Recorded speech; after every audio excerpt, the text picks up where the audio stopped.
প্রথম টেস্টের মতো দ্বিতীয় টেস্টেও বড় জয়ের সুবাতাস পাচ্ছে বাংলাদেশ। রাওয়ালপিন্ডি ক্রিকেট স্টেডিয়ামে প্রথম দিনে একটি বলও মাঠে গড়ায়নি বৃষ্টির বাধায়।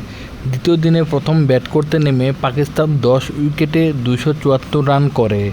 পরে ব্যাট করতে নেমে দলের টপ অর্ডার ব্যর্থ হলেও লিটন দাসের সেঞ্চুরি ও মেহেদী মিরাজের অনবদ্য 78 রানের কল্যাণে বাংলাদেশ 262 রান করতে সমর্থ হয়। পরে দ্বিতীয় ইনিংসে ব্যাট করতে নেমে পাকিস্তান 172 রানে গুটিয়ে যায়। ফলে বাংলাদেশের সামনে টার্গেট দাঁড়ায় 185 রানের। জবাবে ব্যাট করতে নেমে বাংলাদেশ কোনো উইকেট না হারিয়ে 42 রান করার পর বৃষ্টির বাধায় ও আলো স্বল্পতার কারণে চতুর্থ দিনের খেলা বন্ধ হয়ে যায়। এখন পঞ্চম দিনে জয়ের জন্য বাংলাদেশের দরকার 143 রান।